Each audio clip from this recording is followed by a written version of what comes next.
Alors là, en fait, j'étais en train de parler, mais j'avais pas mis la caméra en route. Donc heureusement que je me suis arrêtée pour me dire, mais il n'y a pas le petit truc enregistré. Bon allez, c'est parti.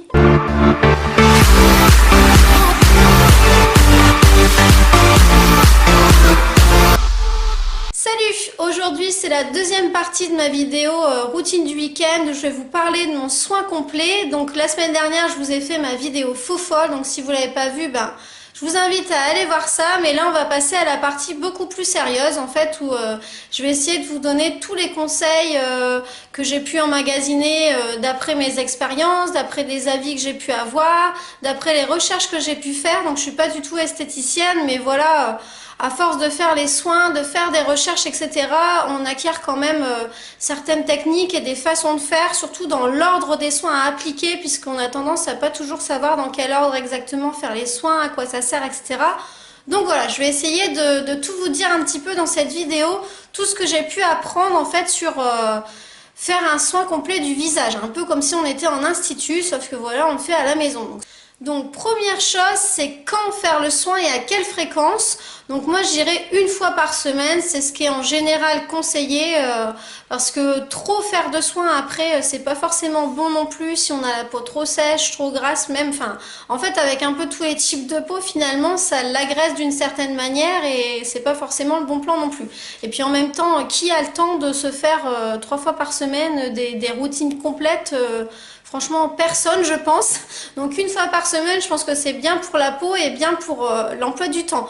Donc, en général, quand on a le temps, c'est le week-end. C'est pour ça que moi, j'appelle ça la routine du week-end. Ensuite, je me suis posé la question, donc à quel moment dans la journée faire un soin complet du visage, à quel moment c'est le plus bénéfique. Donc est-ce que c'est plutôt le matin ou est-ce que c'est plutôt le soir? Donc c'est vrai que si on y réfléchit vraiment bien, au final ça coule quand même de source que c'est mieux le soir. Alors bon, ça n'empêche pas que moi je le fais aussi le matin parce que je le fais quand j'ai le temps, voilà, selon l'emploi du temps. Et déjà quand on le fait une fois c'est déjà bien. Mais le mieux c'est de le faire le soir parce qu'effectivement la peau va mieux profiter en fait de tous les soins qu'on viendra de lui faire et elle va mieux, vu qu'elle se régénère la nuit, elle va plus profiter de tous les soins.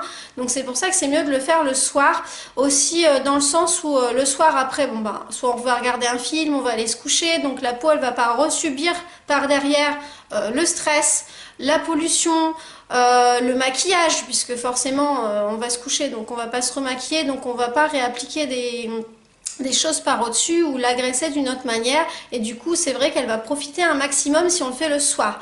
Alors ensuite, autre petit conseil qui paraît peut-être bête mais c'est bien se laver les mains avant de commencer les soins parce que forcément si on commence avec des mains cradoc ça va pas être terrible.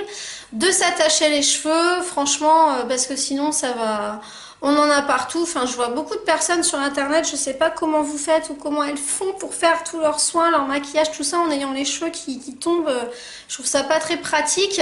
Et puis sachant que, enfin moi je prévois toujours de me laver les cheveux après cette série de soins, parce qu'on va faire un masque, un gommage, un ceci, un cela, forcément on va en avoir dans les cheveux même s'ils sont attachés, même si on a un bandeau. Donc voilà, en sachant qu'en plus si on fait la routine le soir, c'est cool parce que on peut même faire un masque pour les cheveux aussi pendant la nuit et comme ça le lendemain matin on prend sa douche, on se lave les cheveux en même temps et c'est réglé, on est tranquille. Alors ensuite il faut savoir que avec toutes ces étapes en fait telles que la fumigation, le massage, le gommage, etc., forcément la peau va rougir un petit peu, donc ça c'est pas grave, c'est tout à fait normal, ça prouve que la circulation sanguine est activée, donc c'est pas grave. Alors, donc première étape de ce soin complet, ça va être forcément le démaquillage puisqu'on va pas commencer à s'appliquer des soins sur une peau qui est sale. Voilà, quand on dit démaquillage, c'est pas forcément non plus qu'on est maquillé, c'est nettoyage de peau. Donc ça, c'est la première chose à faire pour pouvoir après appliquer des soins et que la peau les reçoive correctement. Donc là, dans la vidéo, j'ai utilisé une mousse, mais bon... n'importe quel gel nettoyant, tant que ça correspond à votre peau, c'est parfait. Donc petit conseil, c'est pas la peine d'essuyer votre visage en fait à la fin du nettoyage de peau puisque vous allez enchaîner avec le gommage.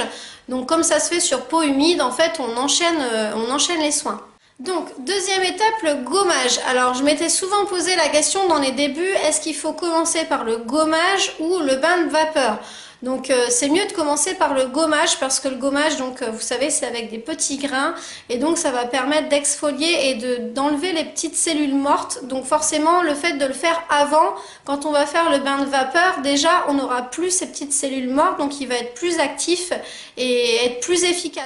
Alors pour le gommage, donc il faut éviter vraiment de frotter trop fort parce que comme c'est constitué de microbilles, ça pourrait agresser la peau. Donc voilà, on n'appuie pas trop fort et on fait des petits mouvements circulaires et c'est ça qui va permettre d'éliminer toutes les petites cellules mortes de la peau. Alors une fois le gommage terminé, en fait là on va pouvoir s'essuyer le visage pour passer à la fumigation. Et donc là, petit conseil que j'utilise depuis pas si longtemps que ça, mais je pense que c'est peut-être pas grand chose, mais c'est quand même important, c'est donc déjà de ne pas frotter hein, quand on s'essuie, de tapoter pour pas agresser la peau parce qu'en plus avec tous les soins qu'on va faire là on va quand même pas mal la solliciter et d'utiliser des petites serviettes. Moi maintenant j'utilise des petites serviettes invitées comme ça c'est pratique et je les change très régulièrement tous les 2 jours pour vraiment avoir quelque chose de vraiment très propre pour la peau parce que c'est vrai que c'est pas top quand même de s'essuyer le visage avec la même serviette où on s'essuie toutes les parties du corps. Si vous voyez ce que je veux dire, c'est pas forcément tip top, même si quand on s'essuie on est lavé, mais bon il reste toujours quand même des impuretés. Donc du coup maintenant j'utilise vraiment, ma maman elle m'en a donné plein, elle en avait reçu avec Fragonard. Ces petites serviettes qui sont pratiques, voilà, en plus c'est adapté au visage, c'est pas la peine d'avoir une serviette de plage non plus pour s'essuyer le visage. Hein. Donc voilà, je trouve que c'est une petite astuce sympa d'utiliser ces serviettes et de penser à les changer très régulièrement. Alors la fumigation ou le bain de vapeur, donc ça c'est un soin qui est un peu délaissé, je trouve aujourd'hui on en entend vraiment plus beaucoup parler parce que ça fait un peu truc de mémé comme je disais dans la vidéo la semaine dernière, le vieux truc quoi. Puis bon, peut-être du fait que ce soit simplement de l'eau, on a l'impression que ça sert à rien. Mais franchement, moi j'y tiens, je le fais toujours. Alors je le fais, pour être honnête, je le fais pas toutes les semaines. De toute façon, là, la routine complète, oui, toutes les semaines, ça je m'y tiens. Je fais toujours mon nettoyage, gommage, masque et massage. Mais la fumigation, je la fais pas toutes les semaines. Là, je vous fais vraiment la vidéo pour le soin complet, pour que vous ayez tout. Mais voilà, mais la fumigation, j'y tiens quand même parce que je trouve que c'est quelque chose qui fonctionne bien. Donc en fait, on met de l'eau, on fait chauffer de l'eau et on met dans un saladier, dans une bassine. On peut ajouter quelques gouttes d'huile essentielle. Donc là, moi, j'avais choisi huile essentielle d'arbre à thé pour un effet purifiant. Mais bon, on peut mettre un petit peu ce qu'on veut. Ça peut être lavande, par exemple, pour un effet détente, etc. Et donc la vapeur, la chaleur, donc vous vous penchez au-dessus du saladier et vous recouvrez d'une serviette, cette fois-ci pas une petite mais une serviette classique hein, pour que ça recouvre bien toute votre tête. Et donc la vapeur, ça va permettre de libérer toutes les impuretés de la peau, du fait que ça va ouvrir les pores, ça va débarrasser des toxines, ça va aussi activer la circulation sanguine. Donc voilà, je trouve que c'est un bon soin et franchement il faut rien, il faut que de l'eau, une bassine et une serviette. Donc enfin c'est bête de s'en priver et de ne pas le faire quoi.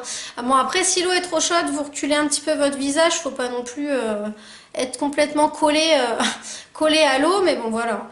Faire que voilà être ni trop près ni trop éloigné pour que la vapeur puisse agir. Donc c'est bien de rester quand même une bonne dizaine de minutes hein, au-dessus de la bassine voilà, pour que la vapeur puisse bien agir. Alors l'étape suivante c'est masque ou massage. Donc il y a 2 écoles, il y en a qui préfèrent enchaîner par le masque dans les instituts par exemple et il y en a c'est le massage. Il y avait certaines personnes qui disaient en institut, oui, les clientes préfèrent finir par le massage parce que ça détend, etc. Bon, moi, j'opte pour le masque parce que tout simplement, là, on vient quand même déjà de faire le gommage, même si on n'a pas frotté trop fort, etc. On a quand même exfolié la peau. On vient de faire la fumigation. Donc, je trouve que la peau a été quand même déjà pas mal sollicitée. Et du coup, le masque, ça va permettre de reconstruire le film protecteur de la peau, là, le film hydrolipidique. Et donc, ça va permettre de la réhydrater, en gros, de faire une pause avant de passer au massage où on va quand même restimuler la peau. Donc voilà, moi, je le vois dans ce sens-là, mais il faut savoir qu'il y en a qui font le massage avant.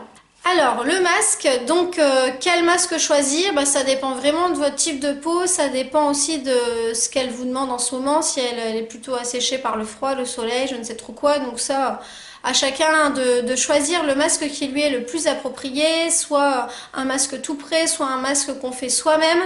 Donc là j'avais choisi un masque anti-pollution sous forme un petit peu de mousse. voilà, qui est étouffé. Et après moi souvent ce que j'aime bien me faire quand je fais le mien, c'est un masque au miel où je vais mettre miel par exemple avec une huile, avec un petit peu d'huile d'olive et un petit peu d'huile essentielle. Donc conseil, donc respectez quand même le temps de pose qui est indiqué, soit avec la recette naturelle que vous aurez trouvée sur internet par exemple, ou sur le masque. Et puis donc évitez le contour des yeux, c'est pareil, je l'avais pas dit pour le gommage, mais surtout évitez le contour des yeux parce que la peau y est très fine et très fragile. Donc moi c'est pour ça que j'en profite pour mettre des patchs. Bon là j'avais oublié de les mettre avant, je suis allée les rechercher dans ma salle de bain, mais en général je mets les patchs avant, ce qui me permet en plus de délimiter la zone et de pas en mettre trop haut justement. Donc voilà, comme ça me fait en même temps mon soin contour des yeux, je le fais simultanément, donc ça ne me fait pas perdre de temps. Donc je mets mes patchs au niveau des yeux et le reste du visage je le mets mon masque. Donc ensuite forcément on rince. Donc là moi j'avais commencé par enlever vraiment le plus gros avec un gant et après j'ai rincé voilà à la main le surplus. Et là j'ai essuyé mon visage encore une fois avec une petite serviette exclusivement réservée à ça. Alors le massage du visage, donc ça c'est pareil, c'est quelque chose que je pratique depuis longtemps et c'est quelque chose à laquelle je tiens parce que voilà, encore comme la fumigation, c'est quelque chose qui coûte rien, il suffit d'avoir ses mains, d'avoir 10 minutes et c'est parti. Donc encore une fois il n'y a pas d'excuse. D'ailleurs l'une des premières vidéos, enfin c'était la deuxième, la première je l'ai effacée de ma chaîne, mais la deuxième vidéo de ma chaîne c'était l'automassage du visage. Donc je la réutilise souvent parce que comme ça je fais bien les gestes que j'avais bien vérifiés avant, etc. Donc c'est pareil, je vous invite à aller la voir. Donc ça sert à quoi ces fameux automassages? Ça va détendre les traits, ça va les lisser, ça relance la circulation sanguine, ça lutte contre le relâchement. Donc franchement c'est un bon soin du visage, je vous dis, qui coûte rien. Et donc petit conseil pour varier les plaisirs, vous pouvez utiliser des petits outils de massage comme vous avez vu dans mes vidéos. Voilà, j'ai acheté ça chez Action pour rien du tout. Et voilà, bon, ça permet, c'est très bien avec les mains. Mais après, j'aime bien aussi parce que parfois dans la semaine, je regarde une vidéo, un film et je le fais en même temps. Et voilà, c'est un peu plus mécanique que faire vraiment les gestes quand on est occupé à regarder une vidéo par exemple ou faire autre chose en même temps. Ça permet voilà, de quand même se faire un petit massage avec ces petits outils. Ensuite, on va passer à la lotion tonique. Donc moi, j'utilise plutôt son équivalent naturel qui est de l'eau florale. Donc vous savez qu'il en existe plein, bleuet, orangé, etc. Et moi, ma préférée, c'est l'eau florale de rose. Donc que j'utilise non seulement dans mon soin du week-end, mais aussi tous les jours dans mes soins quotidiens, le matin et le soir. Donc elle permet de resserrer les pores, de donner un teint frais, lumineux, adouci, hydrate. Et donc petit conseil que je vous dis souvent, mais je vous le redis parce que moi je le trouve super ce petit conseil, je peux plus m'en passer, même si c'est pas toujours pratique d'aller à la cuisine, mais conservez vos soins en frigo parce que vraiment ça donne un effet fraîcheur, ça les conserve, ça donne une meilleure conservation déjà du produit en lui-même, ça le protège de la lumière et ça fait un effet décongestionnant. Et là on va arriver au beau jour et c'est hyper agréable d'avoir des produits frais le matin quand on fait ses soins et même le soir avant d'aller se coucher. Voilà, ça dynamise tout de suite en fait le visage. Enfin, je trouve ça hyper bien et c'est pareil, ça coûte rien, il suffit de les ranger au frigo. Donc voilà. Alors après on va continuer avec le sérum et donc moi je vais utiliser encore un équivalent, ça va être l'aloe vera. Donc là je vais faire une pause pour vous expliquer quelque chose dont j'avais déjà entendu parler. C'est qu'en fait quand vous mettez votre tonique ou l'eau florale, il ne faut pas l'essuyer ni en fait laisser sécher l'eau sur votre visage parce que ça va l'assécher encore plus. Donc en fait il faut enchaîner directement avec votre sérum. Alors pourquoi? Donc il y avait Sonia Seller que je suis maintenant, je trouve franchement j'ai bien aimé ses vidéos là, je suis tombée dernièrement dessus, je la trouve top, donc n'hésitez pas à aller faire un tour aussi, elle en a reparlé. Et donc je suis allée un petit peu sur internet encore une fois pour voir un petit peu plus pourquoi il fallait faire ça. Et donc, alors, ils expliquent que dans une atmosphère, je vais y arriver, sèche, la peau a tendance à refermer ses pores pour éviter que le corps ne se dessèche. Alors que dans une atmosphère humide, les échanges avec l'extérieur se font plus facilement. Voilà, il comparait aussi à l'éponge. Vous prenez une éponge sèche, vous mettez quelque chose dessus, ça ne va pas absorber. Tandis que quand elle est humide, vous avez une tache de vin sur la table, vous passez l'éponge et tout de suite ça va absorber. Je trouvais l'image intéressante. Donc c'est pour ça que une fois qu'on a appliqué son eau florale, on va enchaîner tout de suite avec son sérum pour qu'il pénètre davantage. Donc là, je prends du gel d'aloe vera que je vais appliquer sur tout le visage, même sur le contour des yeux, puisqu'il va avoir un effet liftant. Et je compléterai après avec mon huile, donc ce qui fait que ça va pas tirailler. Vu que l'aloe vera, ça apporte de l'eau, mais par contre, ça ne nourrit pas. Mais comme je vais appliquer l'huile après, ça va faire un effet complémentaire. Voilà, alors j'enchaîne de suite avec l'huile de coco que j'adore. Vous savez que j'adore ce produit, je vous en parle tout le temps. Donc qui est hydratante, nourrissante, anti-âge, assouplissante, réparatrice, tout ce qu'on veut, qui sent trop bon, trop bon, trop bon, trop bon. Voilà, donc je me calme. Et donc je l'applique aussi sur tout le visage, même sur le contour des yeux en fait. Pour atténuer la sensation un peu liftante de l'aloe vera. Et comme je vous disais, l'aloe vera, ça apportait plus de l'eau, tandis que de l'hydratation, l'huile de coco, ça va plus nourrir la peau. Et donc je termine par les deux derniers petits soins. Donc ne pas oublier d'appliquer son baume à lèvres. Et donc c'est pour ça aussi que c'est bien de faire le soin le soir, parce que là on peut l'appliquer en couche épaisse et aller se coucher avec, et ça sera encore une fois plus bénéfique de cette manière-là. Et j'applique aussi donc mon soin pour les cils et sourcils dont je vous ai déjà parlé de chez Ecrinol. Enfin, j'en ai deux de mascara de chez eux. J'ai le teinté que j'utilise pour la journée et le transparent un peu blanchâtre que je mets plutôt la nuit. Donc on peut aussi pour faire ce soin, si vous n'avez pas de mascara Ecrinol, on n'est pas obligé d'acheter ça. Ce que je faisais avant, mais bon là je trouve que pour un mascara c'est quand même plus pratique. J'avais récupéré une ancienne brosse d'un vieux mascara que j'avais nettoyé et je mettais de l'huile de ricin qui est bonne pour les cheveux, notamment les cils, etc. Et donc j'en appliquais, mais c'est vrai que c'est pas très pratique, ou alors il faudrait carrément avoir un petit flacon. Donc du coup là je préfère m'acheter un mascara tout prêt. Je trouve que là pour ce soin là c'est plus pratique. Voilà, donc j'espère que vous serez nombreuses à tester ce soin. Oui, il faut un petit peu de temps, c'est certain. Là moi j'ai mis 1h30 pour tourner la vidéo, mais bon en même temps j'ai fait ma faux folle, j'ai vu qu'on filme, c'est un peu plus compliqué. Faut quand même bien, si on fait vraiment le soin complet, faut être honnête, faut quand même bien 3/4 d'heure, 1 heure quand même, si on fait vraiment tout avec toutes les étapes, hein, sachant qu'il faut déjà 10 minutes de fumigation, au moins 10 minutes de massage, 10 minutes de masque, voilà, bon, c'est tout. Il faut du temps, mais une fois par semaine, franchement, on peut quand même s'accorder ça encore une fois. Voilà, donc n'hésitez pas à vous abonner, à commenter, toujours à liker à fond la vidéo, ça fait super plaisir. J'ai essayé vraiment de vous faire une vidéo complète avec tous les petits conseils que je pouvais avoir emmagasinés, donc j'espère que ça vous aura plu. Je vous fais de gros bisous et je vous retrouve mardi prochain pour une vidéo Zoom. Salut!